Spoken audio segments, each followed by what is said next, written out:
దేశ భాషలంతా తెలుగు లెస్స. తెలుగు సినిమాలు ఎప్పుడూ వర్ధిల్లాలి. మీ ఉదయ్ కిరణ్. ముఖ్య గమనిక, అందరూ అనుకున్నట్లు ఇది ఒక లఘు చిత్రం కాదు, ఒక ప్రయోగాత్మక చిత్రం. సాధారణంగా మనం పుట్టినప్పటి నుండి అమ్మాయి అంది, కానీ నాన్నంటే, నా దృష్టిలో నాన్నంటే, క్షమించండి, త్రివిక్రమ్ శ్రీనివాస్ గారు అనే ఒక ప్రముఖ వ్యక్తి నాన్న గురించి తన మాటల్లో చెప్పిన మాటలే మాయి నాన్నంటే.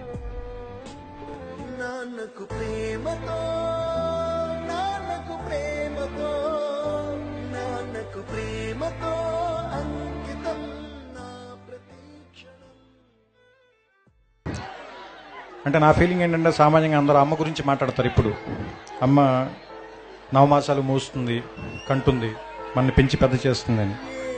కానీ మన నాన్న వేలు పెట్టుకునే నడుస్తాం. చిన్నప్పుడు ఒక స్పానిష్ ఆర్ బ్రెజిలియన్లో ఒక సామెత ఉంది, ఏంటంటే పిల్లలకి ఫాదరే సూపర్ హీరో, వాళ్ళ ఫాదర్ సూపర్ మ్యాన్ అనుకుంటారు. ఏమైనా చేయగలడు మా నాన్న ప్రపంచంలో సాధించలేదంటే ఏం లేదనుకుంటారు. వాడు స్కూల్కి వెళ్ళి వాడికి ఒక 10 ఏళ్ళు అంత వచ్చిన తర్వాత ఇంకా వేరే వాళ్ళు, ఇంకా డబ్బున్న వాళ్ళ ఫాదర్లని, లేదా ఇంకా బాగా పెద్ద పెద్ద కార్లు ఉన్న వాళ్ళని వీళ్ళని చూసిన తర్వాత మా నాన్న అంత గొప్పడు కాదేమో, మా నాన్నకంటే గొప్పడు కూడా ఇంకా చాలా మంది ఉన్నారేమో అనిపిస్తుంది. అదే ఒక 15 ఏళ్ళు దాటి 18 ఏళ్ళు అవి వస్తున్నప్పుడు, నాన్న సిగరెట్ కాల్చొద్దురా, లేదా బాగా చదువుకోరా, రాత్రిపూట ఇల్లుకి ఇంటికి రారా, ఇలాంటివన్నీ చెప్పినప్పుడు మా నాన్న ఏంటి బాగా నసదొబ్బుతున్నాడు, చేదస్తాం అనుకుంటాను, మా నాన్నకి సరిగ్గా తెలియదు అనుకుంటా బతకటం, అందుకని ఇలా అయిపోయాడు అనుకుంటాడు. వీడికి ఒక 20 ఏళ్ళు 25 ఏళ్ళు వచ్చి ఒక అమ్మాయిని పెళ్లి చేసుకున్న తర్వాత ఒక ఫ్లాట్ రెంట్కి తీసుకోవటం, ఉద్యోగం చేయటం, నెలాఖరికి వచ్చేసరికి అప్పులు చేయాల్సి రావటం, బిల్స్ కట్టాల్సి రావటం, ఇలాంటప్పుడు నాన్న మనం మరీ అనుకున్నంత వేస్ట్ ఏం కాదనుకుంటే బాగానే మేనేజ్ చేసినట్టున్నాడు 4 పిల్లలు. కానీ మనకి దీనమ్మ ఇంకా ఒక్కడిని కూడా కనకుండానే ఎంత కష్టంగా ఉంది మనకి అనిపిస్తుంది.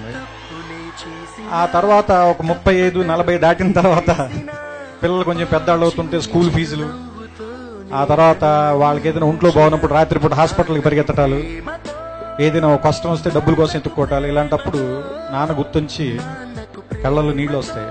ఈ బాబు ఇన్ని కష్టాలు పడి మన అందరినీ పెంచి ఇక్కడ దాకా తీసుకొచ్చాడని. కానీ మనం అది చెప్పేసరికి చాలా మంది నాన్నలు ఉండరు, చచ్చిపోతారు. అందుకని నా ఉద్దేశం ఏంటంటే, నాన్న బతికుండగానే మనం అందరం థ్యాంక్స్ చెప్దాం. మన భారతీయులందరికీ కూడా ఒక డే అనే దాని మీద పెద్ద నమ్మకం లేదు. ప్రేమని ఫిబ్రవరి 14 మాత్రమే ప్రేమించి ఆ తర్వాత ఆడపిల్లని చంపేద్దాం, వాళ్ళ మీద యాసిడ్ పోసేద్దాం, అలా కాకుండా జీవితాంతం ఆడపిల్లని ప్రేమిద్దాం, తప్పేం లేదు. అలాగే అమ్మను కూడా సంవత్సరంలో ఒక రోజు ప్రేమించి మిగతా అన్ని రోజులు కంచాలు విసిరేసి తిట్టటాలు అవి కాకుండా అమ్మని జీవితాంతం ప్రేమిద్దాం. అలాగే నాన్నను కూడా ప్రపంచంలో సంవత్సరంలో 365 రోజులు ఒక రోజు కాకుండా 365 రోజులు గుర్తించుకుందాం. అంటే నా ఉద్దేశం, it's an vote to father. ఎందుకంటే ఫాదర్స్ సరిగ్గా గుర్తింపు లేకుండా మిగిలిపోయిన ఒక పాత్ర అనిపిస్తుంది నాకు, కావ్యాల్లో కానీ, నాటకాల్లో కానీ, సినిమాల్లో కానీ. అంటే అమ్మని డ్రమటైజ్ చేసినంతగా మనం ఫాదర్ని ప్రపంచం ముందుకు ఎక్కువ చూపించలేకపోయామా అని అనిపిస్తుంది. కానీ ఫాదర్ నుంచే కదా మనం వారసత్వం కూడా తీసుకుంటాం. ఫాదర్ ఇచ్చే డబ్బులు కాదు, ఫాదర్ ఇచ్చే పేరుని తీసుకుని ముందుకెళ్తాం. ఫలానా వాళ్ళ అబ్బాయి ఇతను, ఫలానా వాళ్ళ మనవడు ఇతను, లేదా ఫలానా ఫ్యామిలీ నుంచి వచ్చాడు ఇతను.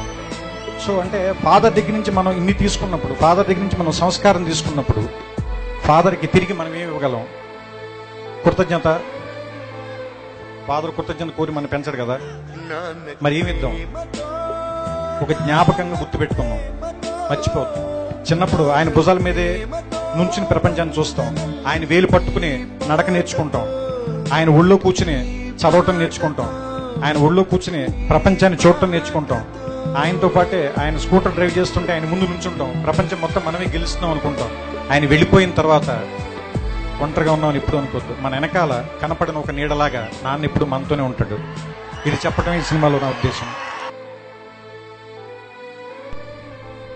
అందరూ చెప్తారు నాన్నంటే భయం ఉండాలి, నాన్నంటే గౌరవం ఉండాలి, ప్రేమ ఉండాలని. కానీ మాకు సంబంధించినంత వరకు నాన్నంటే ఇష్టం ఉంటే చాలు, అన్నీ ఉన్నట్లే.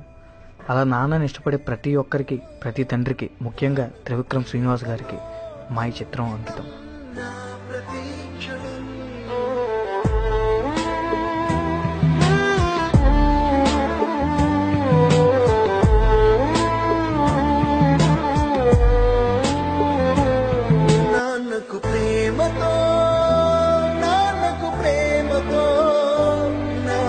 ప్రేమతో అంకితం క్షణం